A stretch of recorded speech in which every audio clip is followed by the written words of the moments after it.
Welcome to my channel Chaitanya Rekha vlogs.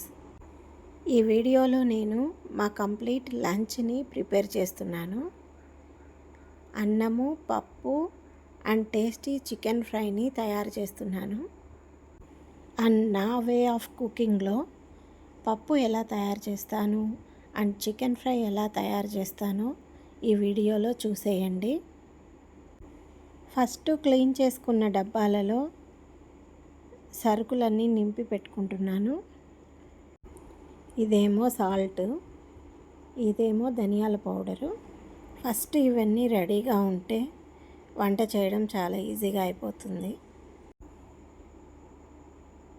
ఇంకా ఇదేమో నా పోపుల డబ్బా, అందులో సగానికి పైగా ఆవాలు వేస్తున్నాను. ఇంకొక హాఫ్ జీలకర్ర వేస్తున్నాను.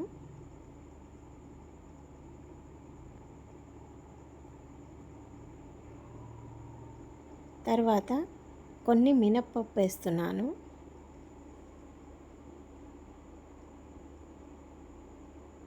అండ్ లాస్ట్ కొన్ని శనగపప్పు వేస్తున్నాను. ఇవన్నీ పోపు సామాన్లండి. అందరూ సపరేట్గా రౌండ్ డబ్బాలో పెట్టుకుంటారు, కానీ నేను పోపు దినుసులన్నీ కలిపి ఒకే డబ్బాలో పెట్టేసుకుంటాను. ఒకేసారి పోపుకి మనం అన్నీ ఇవే యూస్ చేస్తాము. కొన్ని ఆవాలు, మినపప్పు అన్నీ కలిపిన పోపుని ఆయిల్లో వేస్తే సరిపోతుంది. ఇలా మిక్స్ చేసి పెట్టుకోండి, మీకు కూడా వంట చేయడం ఈజీ అయిపోతుంది. ఇప్పుడు ఫస్ట్ మనం రైస్ ఎలా చేయాలో చూద్దాం. బేసిక్ అన్నం వండుకోవడం అందరికీ వచ్చు, కాకపోతే ఎవరైనా కొత్తగా పెళ్ళైన వాళ్ళు, అలాంటి వాళ్ళకి, వంట రాని వాళ్ళకి ఈ చిన్న టిప్తో అన్నం ఎలా చేయాలో నేను చూపిస్తాను. నేనైతే 4 పీపుల్కి 2 గ్లాసుల బియ్యాన్ని తీసుకున్నాను. వాటర్ వేసి రైస్ని బాగా వాష్ చేసి పెట్టుకోండి. నేను 2 సార్లు బియ్యాన్ని వాష్ చేసుకుంటున్నాను.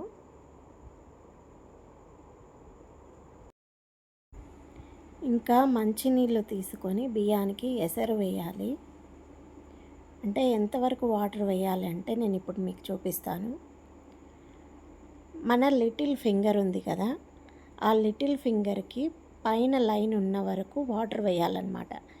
ఇలా వేస్తే బియ్యం గంజి వంపన అవసరం లేకుండా డైరెక్ట్గా ఫైన్గా రైస్ అయిపోతుంది. ఇప్పుడు 2 స్పూన్ల ఉప్పు వేసుకుందాం. స్టవ్ వెలిగించుకొని రైస్ని మనం పొయ్యి మీద పెట్టేద్దాం. ఇంకా రైస్ కుక్ అవుతూ ఉంటుంది, మధ్య మధ్యలో మనం కలుపుకుంటూ ఉండాలి, అంతే.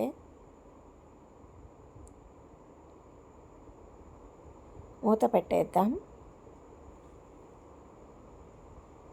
ఇప్పుడు మన సెకండ్ ఐటము పప్పు చేసేద్దాం. పప్పు ఎలా చేయాలంటే, చాలామంది ముందు పప్పు అంతా ఉడకబెట్టిన తర్వాత మళ్ళీ లాస్ట్లో పోపు వేస్తూ ఉంటారు, కానీ నేను ఫస్టే పోపేసి మొత్తం పప్పు ఒకేసారి చేసేస్తానన్నమాట. ముందుగా మనము 1.5 గ్లాసు కందిపప్పు తీసుకోవాలి. వాటిని శుభ్రంగా వాష్ చేసుకోవాలి.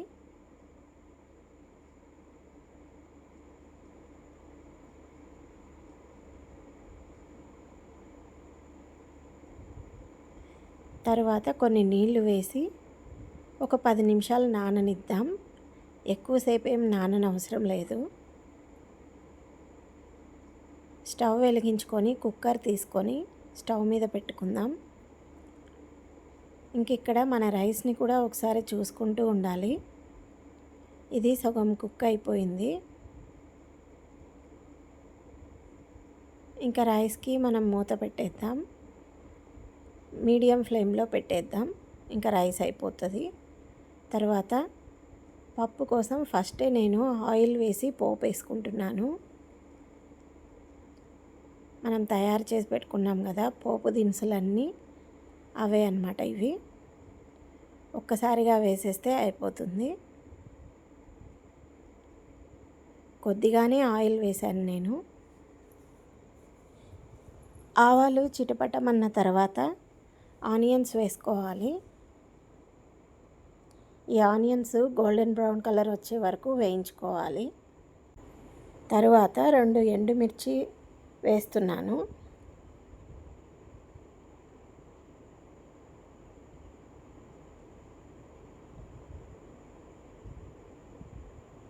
అవి బాగా వేగిన తర్వాత 2 రెమ్మల కరివేపాకు వేస్తున్నాను. కరివేపాకు ఎక్కువ వేసుకుంటే మనకి పప్పు చాలా బాగా టేస్ట్ వస్తుంది.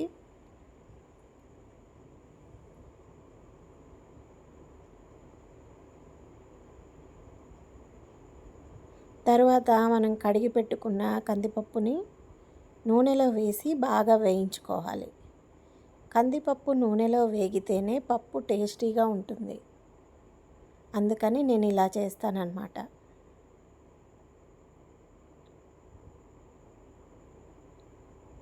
కందిపప్పు వేగితే ఆ అరోమా చాలా బాగుంటుందండి. మంచి స్మెల్ వస్తుంది. దీంతో పాటే పసుపు కూడా వేసేస్తున్నాను. పసుపు కందిపప్పు 2 ఆయిల్లో వేగితే చాలా మంచి అరోమా వస్తుంది. అండ్ పప్పు కూడా ఎల్లో కలరు బాగా కనిపిస్తుంది అన్నమాట. అందుకే పసుపుని నేను ఆయిల్లో వేయిస్తున్నాను. తర్వాత కడిగి కట్ చేసి పెట్టుకున్న 10-12 పచ్చిమిరపకాయలని వేసుకుందాం. బాగా కారంగా ఉన్నవైతే 10-12 అయితే సరిపోతాయి. అదే కారం తక్కువ ఉన్నవైతే కొద్దిగా ఎక్కువే వేసుకోవాలి. ఇంకా ఒక నిమ్మకాయ సైజ్ అంత చింతపండుని వేస్తున్నాను. అండ్ పప్పుకి టమోటాలే చాలా బాగా టేస్ట్ ఉంటాయి. ఒక పెద్ద 4 టమోటాలు తీసుకొని కట్ చేసి వేసుకున్నాను. ఈ టమోటాలు కూడా ఆయిల్లో వేగితే మంచి టేస్ట్ వస్తుంది పప్పు. ఈ టమోటాల తర్వాత ఏదైనా ఆకుకూర ఉంటే కూడా పప్పులో ఇలాగే యాడ్ చేసి వేసుకోవచ్చు. నేనేమో ప్లెయిన్ పప్పు చేస్తున్నాను ఇక్కడ. వీటన్నిటినీ కాసేపు ఆయిల్లో వేయించుకుందాం. తర్వాత ఇక్కడ ఒక క్లిప్ మిస్ అయిందండి. 1.5 గ్లాస్ కందిపప్పుకి 3 గ్లాస్ వాటర్ వేస్తున్నాను అనమాట. అవి కొన్ని వేసి మీకు చూపించాను. 1.5 గ్లాస్ కందిపప్పుకి 3 గ్లాస్ ఆఫ్ వాటర్ వేసాను. ఇంకా దీన్ని కలిపేసుకొని మనం కుక్కర్ మూత పెట్టేసుకోవడమే. విజిల్ సరిగ్గా ఉందో లేదో ఒకసారి చూసుకోండి. జాగ్రత్తగా వంట చేయండి. దీన్ని నేను పక్కన స్టవ్కి మార్చేస్తున్నాను. ఈ కుక్కర్కి 5 విజిల్స్ వచ్చే వరకు నేను ఉడకబెడతానన్నమాట. అప్పుడు పప్పు మెదుపుకోవడం నాకు ఈజీ అయిపోతుంది. ఇంకా మన రైస్ కూడా మంచిగా కుక్ అయిపోయింది. మనం స్టవ్ ఆపేసుకోవచ్చు. ఇంకా ఇక్కడ ఓన్లీ పప్పు మాత్రమే ఉంది. అది 5 విజిల్స్ వచ్చే వరకు అలాగే ఉంచుతాను. ఇప్పుడు మనము చికెన్ని తయారు చేసుకుందాం. మన థర్డ్ ఐటము చికెన్ ఫ్రై అన్నమాట. ఇక్కడ 750 గ్రామ్స్ చికెన్ ఉంది. దాన్ని శుభ్రంగా మనం వాష్ చేసుకుందాం. ఫ్రై కోసం అని చెప్పేసి బోన్లెస్ చికెన్ తీసుకొచ్చారు. చికెన్ కవర్ని కూడా వాటర్తో కడిగేసి పడేసేయండి. లేకపోతే చీమలు మిగతా ఇన్సెక్ట్స్ అన్నీ వచ్చేస్తాయి. ఇప్పుడు మనం చికెన్ని వాష్ చేసుకుందాం. నార్మల్గా 2 సార్లు చికెన్ని ఒకసారి రిన్స్ ఇచ్చేసి వాష్ చేసుకోండి.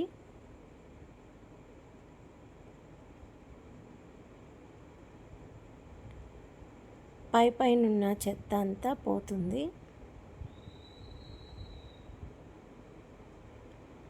ఇంకా రెండోసారి కూడా అలాగే చేయండి. ఇప్పుడేమో నేను ఇంకా ఉప్పేసి కొంచెం చికెన్ని క్లీన్ చేస్తానన్నమాట. కాసేపు సాల్ట్ వాటర్లో చికెన్ని పెట్టేసేయండి. అందులో ఏమన్నా క్రిములు ఉంటే అన్నీ పోతాయి. నేను వంట చేసేటప్పుడు కూరగాయలని కూడా ఇలాగే ఉప్పేసి క్లీన్ చేస్తాను.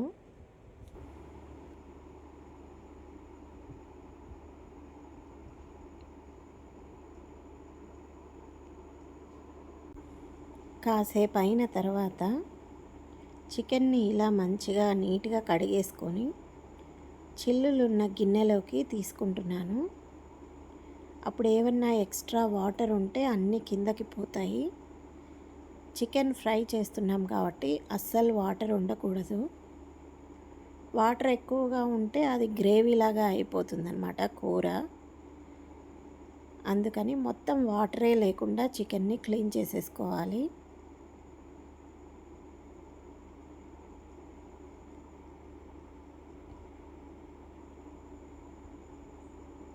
కాసేపు ఈ కడిగిన చికెన్ని అలా పక్కన ఉంచేసేయండి. మిగతా వాటర్ అంతా డ్రైన్ అయిపోతాయి. ఇప్పుడు ఇంకా హ్యాండ్ వాష్ చేసేసుకొని చికెన్ ఫ్రైని మొదలు పెడదాం.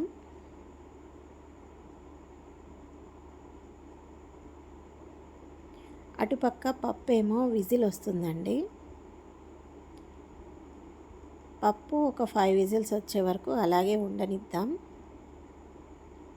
ఇంకా స్టవ్ వెలిగించుకొని నేను ఫ్రై ప్యాన్ తీసుకున్నాను. ఫ్రై ప్యాన్ అంటే ఇంకా మూత లేకుండానే ఫ్రై చేయాలన్నమాట. మూత పెట్టామనుకోండి అది గ్రేవీలాగా అయిపోతుంది. మూత లేకుండా వంట చేస్తే దాన్ని ఫ్రై అంటారు. వెజల్స్ని పట్టి కూడా కూరలు తయారవుతూ ఉంటాయండి. ఐరన్ కడాయిలో అయితే ఒక రకంగా, ప్యాన్లో అయితే ఒక రకంగా, కుక్కర్లో అయితే ఒక రకంగా వంటలు వస్తూ ఉంటాయి మనకి. ఇప్పుడు కొద్దిగా ఎక్కువ ఆయిలే వేసుకొని ఫస్ట్ ఆనియన్స్ వేసాను. ఆ తర్వాత కరివేపాకు వేసుకుంటున్నాను.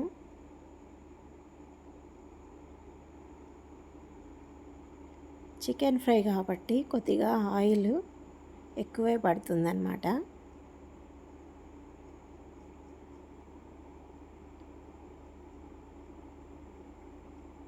ఒక స్పూన్ ఉప్పు వేస్తున్నాను. ఆనియన్స్ తొందరగా గోల్డెన్ కలర్లో వచ్చేస్తాయి. చూసారు కదా, ఆనియన్స్ గోల్డెన్ బ్రౌన్ అయిన తర్వాత నీళ్ళే లేకుండా చికెన్ని మనము ఆ ప్యాన్లో వేసుకోవాలి.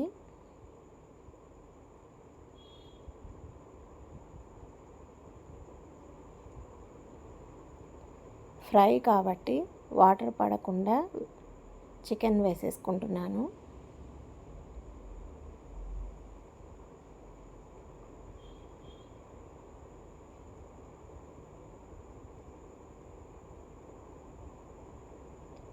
ఇంకా ఒక స్పూన్ పసుపు వేస్తున్నాను. ఒక స్పూన్ ఉప్పు వేస్తున్నాను. ఇంతకుముందు ఆనియన్స్లో ఒక స్పూన్ వేసాను కదా, అండ్ ఇప్పుడు ఒక స్పూను. మొత్తం చికెన్ ఫ్రైకి సరిపోతుంది ఈ ఉప్పు.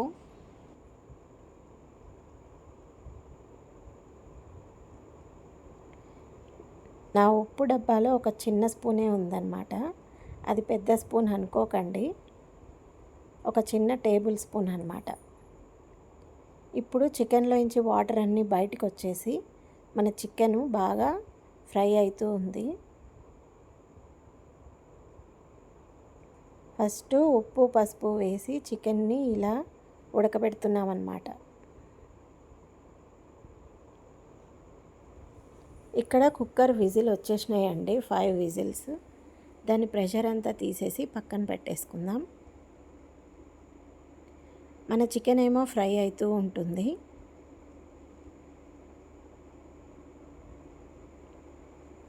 అది కంప్లీట్గా ఇలాగే కుక్ అయిపోవాలన్నమాట. ఈలోపు మనము పప్పుని రుద్దేసుకుందాం.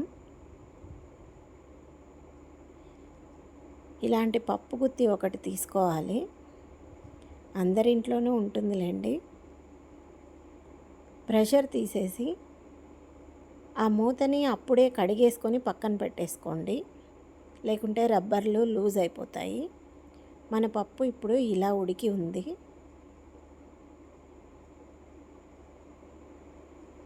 ఇప్పుడు ఈ పప్పులోని వాటర్ అన్నీ మనం ఫస్ట్ వంపేసుకోవాలి.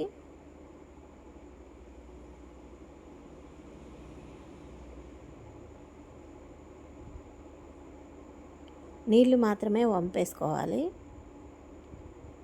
మనం ఇంతవరకు పప్పులో ఉప్పు వేయలేదు కదండి, అది ఇప్పుడు వేస్తున్నాను అనమాట. 1½ గ్లాస్ పప్పు తీసుకున్నాం కాబట్టి 1½ స్పూన్ ఉప్పు వేస్తున్నాను. ఆల్రెడీ పప్పు చాలా బాగా ఉడికిపోయింది కాబట్టి 5 విజిల్స్ వచ్చేసాయి కాబట్టి ఇలా పైనే పెట్టుకొని తిప్పేస్తే అది మెదిగిపోతుందన్నమాట. చూడండి సాఫ్ట్గా అయిపోయింది కదా. ఇప్పుడు మనము ఆ వాటర్ అన్నీ ఇందులో వేసేయాలి. పప్పుకున్న టేస్ట్ అంతా ఈ వాటర్లోనే ఉంటుందండి. మొత్తం మిర్చీలు అన్నీ మెదిగేలాగా మనము ఈ పప్పు గుత్తితోటి మొత్తం మిక్స్ చేసేసుకోవాలన్నమాట. మన పప్పు రెడీ అయిపోయింది. ఇక్కడ దీన్ని ఒక గిన్నెలోకి ట్రాన్స్ఫర్ చేసేసుకుందాం. చాలా టేస్టీగా ఉంటుందండి ఈ పప్పు. నెయ్యి వేసుకొని తింటే ఇంకా బాగుంటుంది. మీరు కూడా పప్పు త్వరగా అయిపోవాలి అంటే ఇలా ముందే పోపు వేసుకొని పప్పు రెడీ చేసేసుకోండి. ఇంకా మన చికెన్ ఫ్రై అయితే చాలా బాగా ఉడుకుతుంది. చికెన్లో ఉన్న వాటర్ అన్నీ బయటకు వచ్చేసి చికెన్ మొత్తం ఉడికిపోయిందనమాట. ఆయిల్ కూడా బయటకు వచ్చేసింది. ఇప్పుడు మనం ఏం చేస్తామంటే అల్లం వెల్లుల్లి పేస్ట్ని వేస్తాం. నేను ఒక 1 స్పూన్ అల్లం వెల్లుల్లి పేస్ట్ ఈ ఆయిల్లో వేసాను. మధ్యలో చికెన్ అంతా సపరేట్ చేసి ఆయిల్ని మధ్యలో ఉంది కదా, అందులో 1 స్పూన్ అల్లం వెల్లుల్లి పేస్ట్ వేసాను అనమాట. ఫ్రై అయిపోతుంది, ఏం పర్లేదు. అదే ఈ అల్లం వెల్లుల్లి పేస్ట్ ఫస్ట్లో వేసాను అనుకోండి, ఇంకా అది మాడిపోతూ ఉంటుంది. అందుకే నేను ముందు చికెన్ ఉడికిన తర్వాత మళ్ళీ అల్లం వెల్లుల్లి పేస్ట్ని యాడ్ చేస్తున్నాను. ఈ ఆయిల్లో అది పచ్చివాసన పోయే వరకు వేగిన తర్వాత మనం మొత్తం చికెన్కి కలిసేలాగా తిప్పుకోవాలి. అందులోంచి ఆయిల్ అంతా బయటకు వచ్చి చికెన్ ఇంకా బాగా కుక్ అవుతుంది. ఇలాగే కాసేపు తిప్పుకుంటూ ఉండాలి.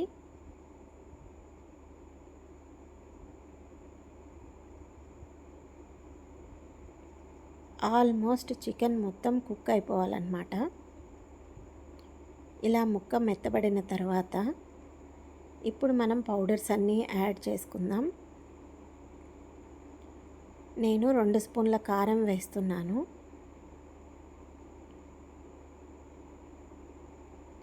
2 స్పూన్ల ధనియాల పొడి వేస్తున్నాను. ఈ పౌడర్స్ తోటే చికెన్ ఫ్రైకి టేస్ట్ వస్తుందండి. 2 స్పూన్ల చికెన్ మసాలా వేస్తున్నాను. Chicken masala powder. వీటిని బాగా కలుపుకోవాలి. ఇప్పుడు మనం ఈ చికెన్కి మొత్తం ఈ పొడులన్నీ పట్టాలన్నమాట. ఇప్పుడు మంటని మీడియం ఫ్లేమ్లో పెట్టుకోండి. హై ఫ్లేమ్లో పెడితే అది మాడిపోతుంది. కారం వేసిన తర్వాత ఎప్పుడైనా మంటని మీడియం ఫ్లేమ్లోనే ఉంచుకోవాలి. ఇప్పుడు నేను బటర్ని యాడ్ చేస్తున్నాను. కాస్తంత అలా మధ్యలో బటర్ని కరిగించి మొత్తం చికెన్ని కలిపేసుకుంటాను అన్నమాట.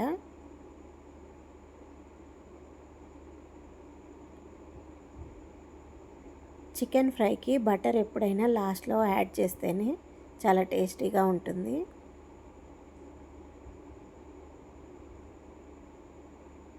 ఇంకా కొత్తిమీర ఉంటే కూడా వేసుకోవచ్చు. చూడండి మన చికెన్ ఎంత బాగా మెత్తగా ఉడికిందో. చికెన్ ఫ్రై అయిపోయినట్లే. ఇప్పుడు మనం సర్వ్ చేసుకుందాం. ఇప్పుడు 1 కప్పు పెరుగుతోటి రైస్,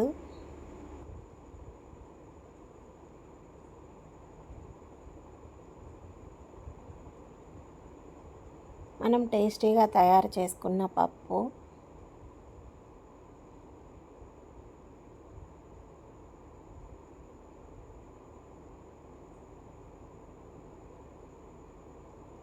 అండ్ ఎంతో టేస్టీగా ఉండే చికెన్ ఫ్రై.